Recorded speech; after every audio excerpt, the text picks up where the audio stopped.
Hello? Is this thing on? Hello? Hello? Welcome to the first ever episode of Cult Queen, the only pop culture history show brought to you by a bearded drag queen. That's me! That's me! That's me! I got some shit I want to tell you about, so Sam, shut the fuck up! It's time to look inside the magic trash can and see what we're gonna talk about today. Disgusting! Hello? No, I'll call you back, Mom. Aha! Today's episode is called Damaged Goods. It's about the birth of the exploitation film circuit in the early 20th century. And it looks rancid. Let's break this motherfucker open and see what crawls out. This is Cult Queen.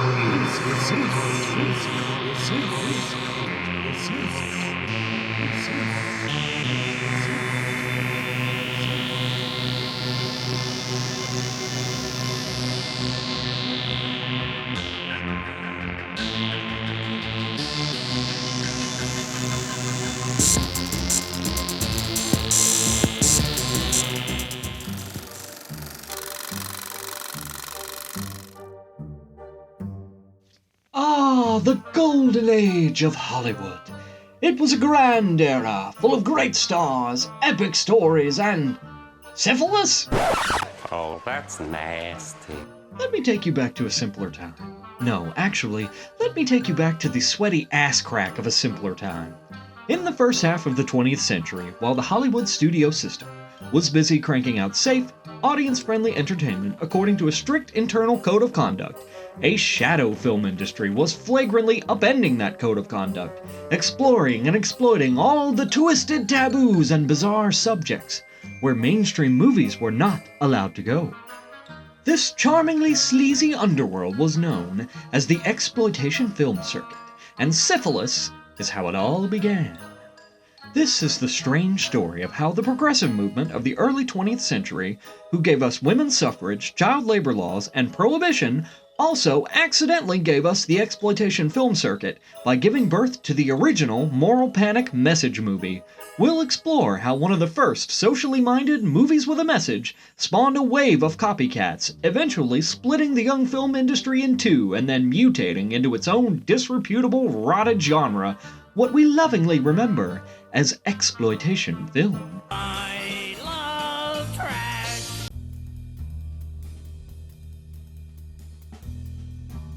But before I tell you that story, let's talk about what exactly is an exploitation film.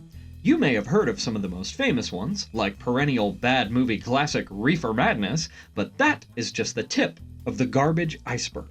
There are many, many types of films that fall into this particular dumpster, but what I'm focusing on is the oranges of the golden age of exploitation films, which mirrored the rise and fall of Hollywood's golden age from the teens to the 50s.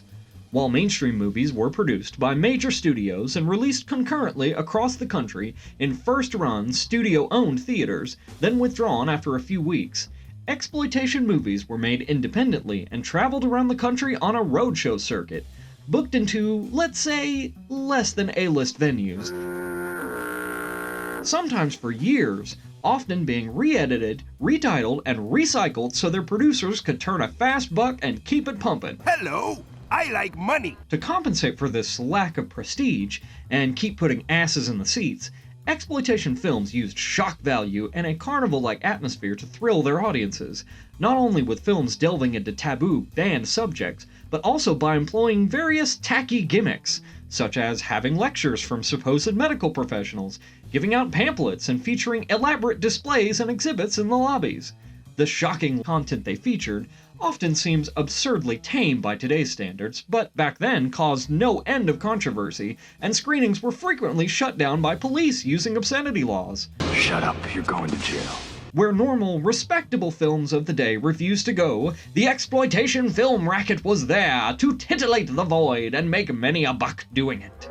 Debauchery, violence, murder, suicide. How did they get away with it? By slathering on a thin veneer of moralism and education, that's how. By loudly, obnoxiously virtue signaling and proclaiming their self-importance, these films were able to show thirsty audiences back in the good old days all kinds of lurid, taboo content they could not find in a mainstream studio film. That's vulgar. Don't talk to me. Much to the perpetual frustration and embarrassment of those studios.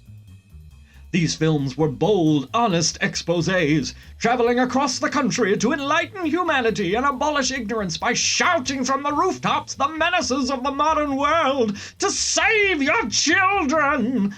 Actually, they were just there to show sex, drugs, and violence, but it's not like they could just say that. It's the smut peddler. From drugs to nudism to vice rings to burlesque shows, it was a wonderful world of weird, low-budget trash movies, made by a colorful lot of shrewd producers and former carnies, shipped around the country and played in questionable venues for audiences who needed a cheap thrill. Again!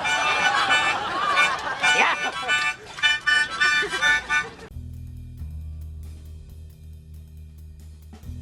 Now, let's talk about what exploitation film was not. Hardcore pornography.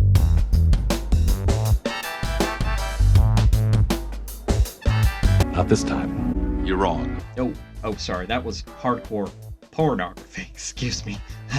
Those kinds of movies couldn't be shown in any public theater of the time.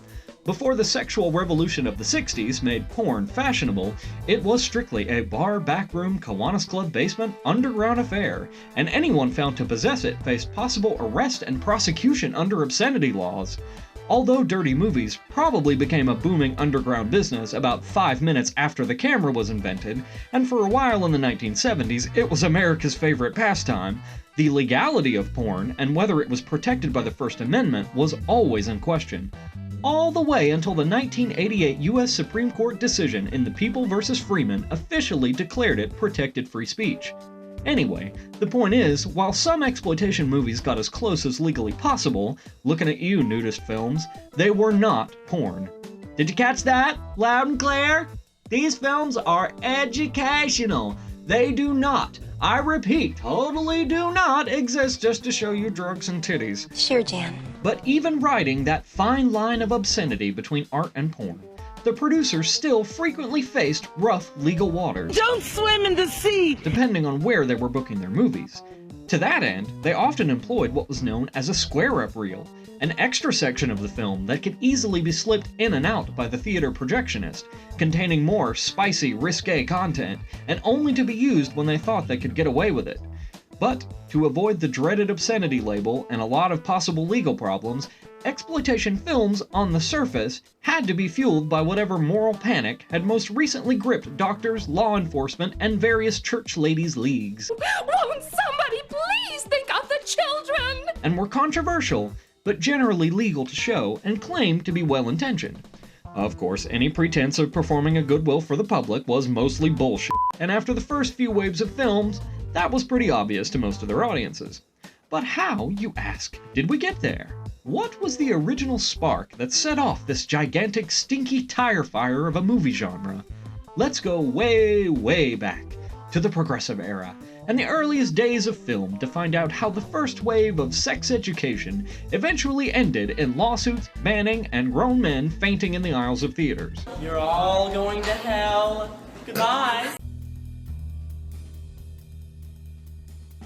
Exploitation films are generally regarded as ethically dubious, industrially marginal, and aesthetically bankrupt. Mama, this is garbage. But surprisingly, they didn't start out that way.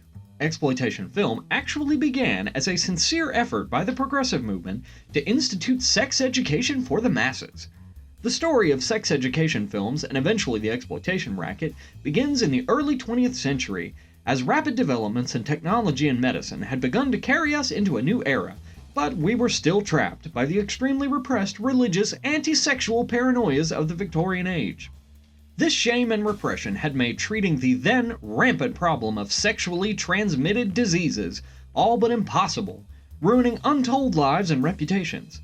Up to that point, it was considered less shameful to have a venereal disease in private than to discuss it publicly. Myths and pseudoscience promoted painful, ineffective treatments, and sex education as we know it was non-existent. In 1909, as Paul Ehrlich was developing the first viable treatment for syphilis, the progressive movement was using old-fashioned Protestant moralism combined with the science of the day to combat the ills of the modern industrial world, and was intent on making sex education a matter of public safety instead of a shameful secret. Gonorrhea! Soon, their efforts inspired the first play to ever directly take on the subject. In 1913, Eugene Briot's Damaged Goods was staged in New York City with the endorsement of a respected medical journal, and broke taboos by speaking the word syphilis on stage for the first time. It was endorsed by the New York Times and many in high society, and a special performance was arranged for President Woodrow Wilson in Washington. Inevitably, it wasn't even a year before Damaged Goods was adapted by the burgeoning film industry, with its original star, Richard Bennett, by the American Film Manufacturing Company and released by Mutual Film. Industry trade magazines fell all over themselves to promote it as an educational godsend, and the film was an unprecedented smash hit, bringing in a metric ton of cash and making Damaged Goods the patient zero of a new film genre, spawning a wave of other moral panic movies fighting to recapture that same self-important moralizing spark. The plot of Damaged Goods, based only on surviving articles and reviews as the film has been entirely lost, tells the story of a fine young professional from an excellent home set to marry a prominent society belle. The young man foolishly enjoys a drunken night out that includes an encounter with a prostitute who infects him with the dreaded syphilis. He then marries, passing it on to his new wife, an unborn child who dies in infancy. Sad! While the importance of this film in opening up public consciousness about sexual education cannot be overstated, Damaged Goods and the progressive movement itself were more anti-sex and anti-prostitute than pro-birth control, and unfortunately still mired in puritanical abstinence-only beliefs about sex. What if I want to have sex before I get married? Well, I guess you just have to be prepared to die. And loudly espoused the bullshit classist belief of the day that venereal disease was a poor person problem inflicted on the bourgeois by immigrants and the working class. Isn't that cute? But it's wrong! So, how successful was Damaged Goods? A 1915 article in the Moving Picture World described a 4-week run in Detroit as sold out and filled to its 650-seat capacity at every showing, averaging 5,000 people a day. The crowd was so large in the evening that 3 policemen were assigned to the theater to keep the crowd in line and from blocking the street. While we don't have actual box office totals, we do know that it was produced for less than $50,000, but the rights to show it distributed for $600,000 per state, indicating a box office haul of around $2 million. Adjusted for inflation today, that's making $52 million on a $13 million budget for the distribution rights alone. Holy shit! Thanks to Eugene Briot, the morbid curiosity of moviegoers was firmly established, and sex hygiene was now officially a hot topic. I gotta have more.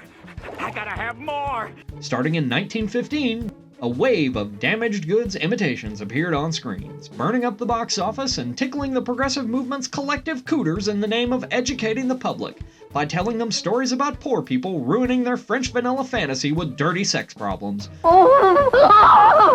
Always with the same hyper-moralistic progressive tone and nearly identical plots. The trend continued until the end of World War I, with 1919 seeing 8 new sex hygiene films and the second re-release of Damaged Goods.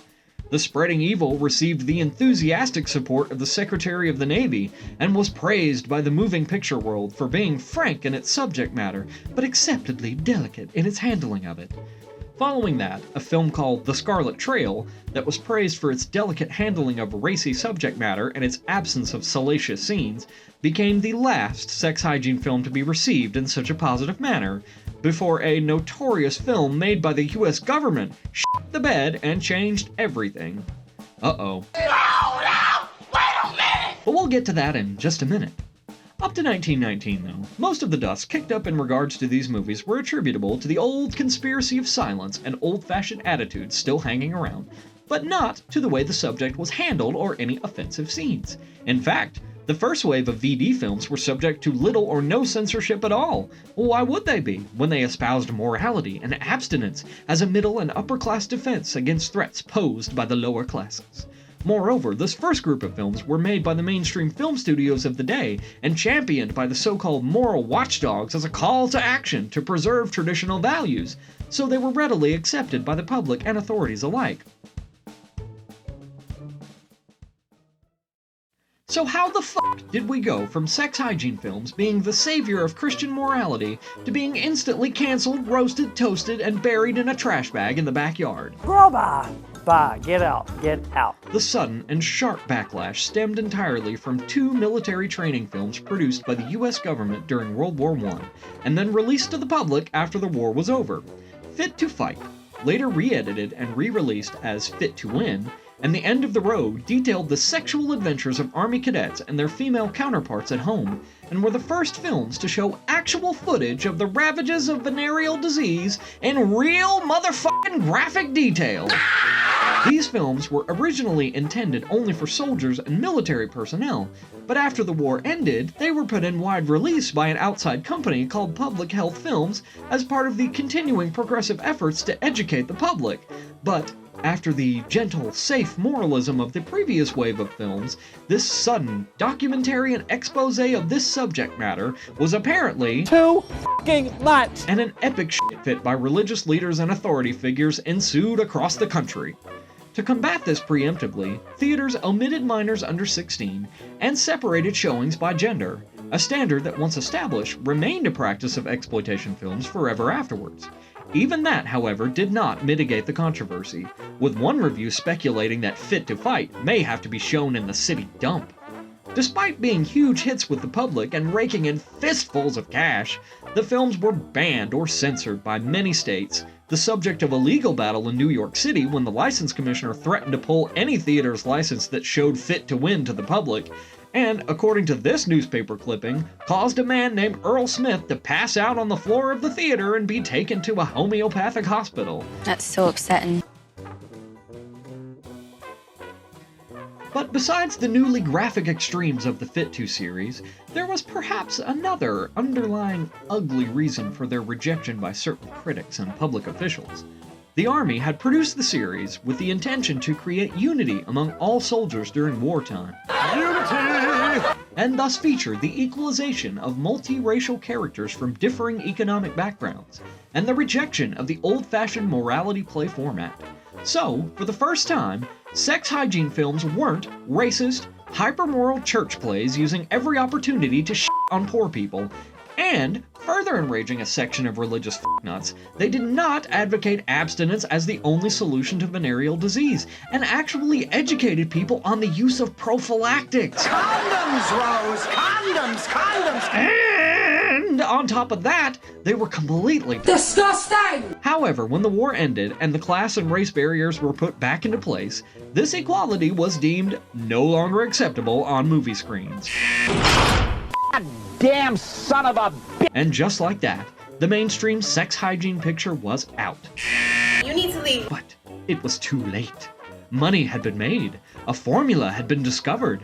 The dirty syphilitic sex genie was out of the bottle. After 10,000 years, I'm free! And would never entirely go back in.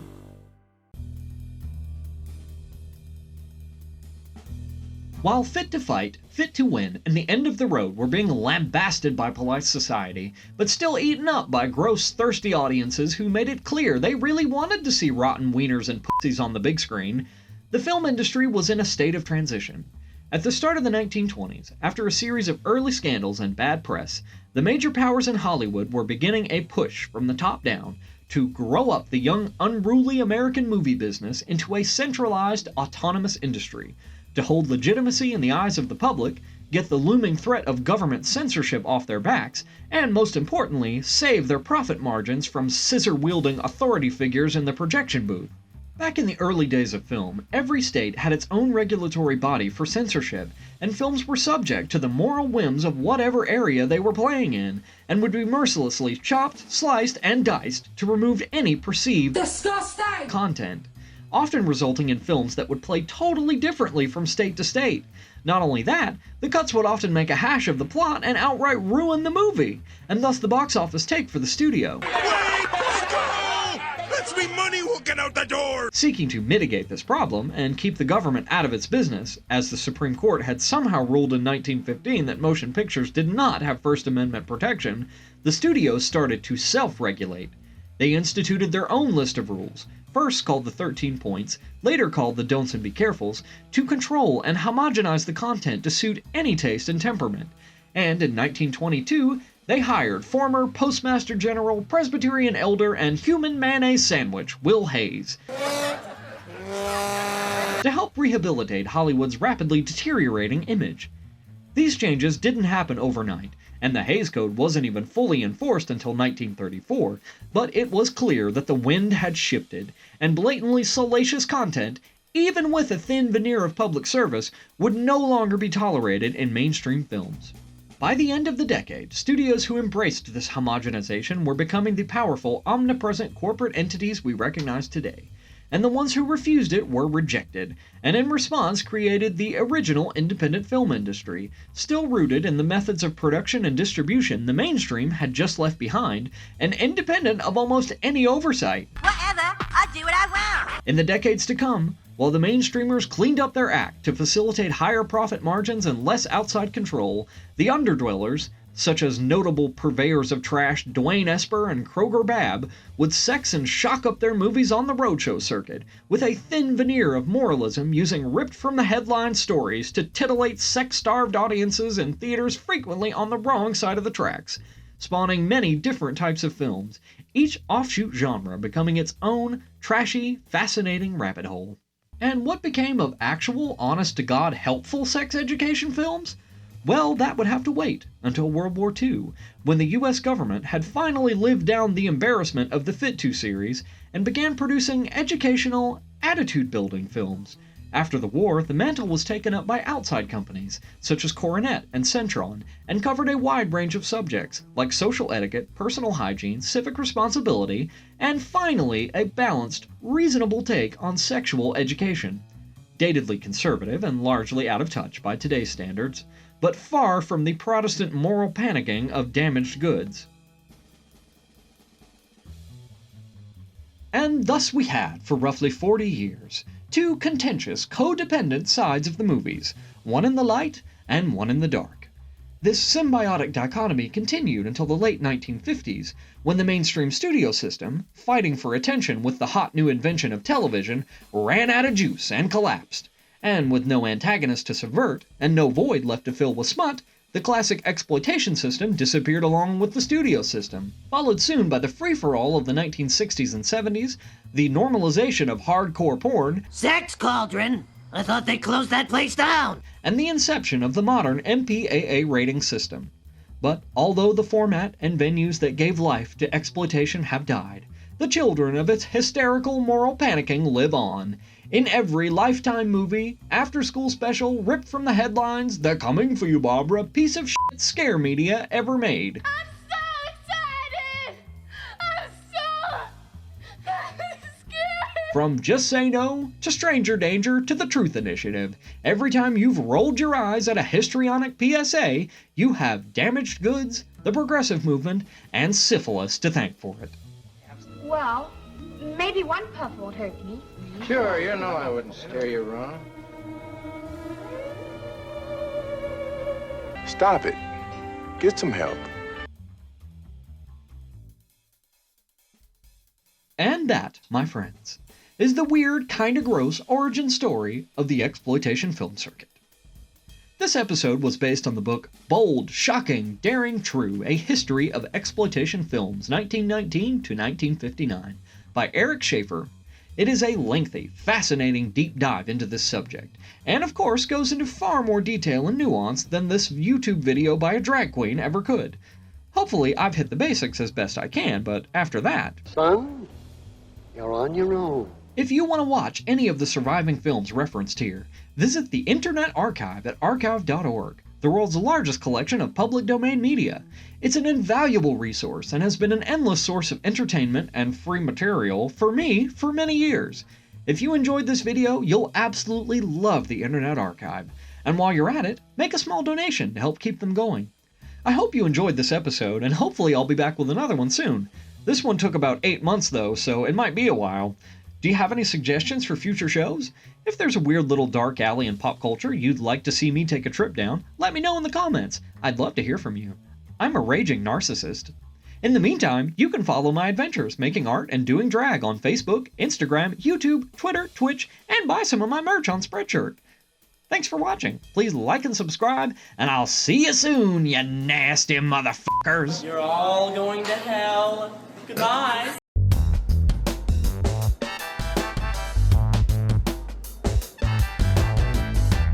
And this is Cult Queen. The origins... Oh, fuck.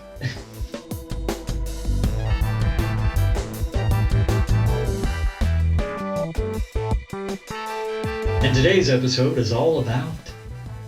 I forgot what it was about.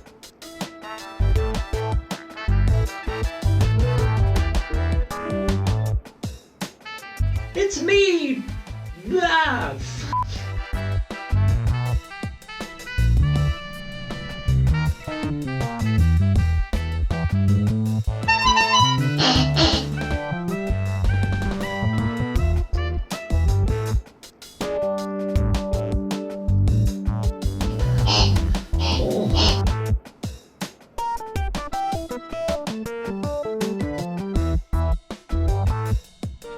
That's good, right? That's gotta be good. That's good, because I'm really tired.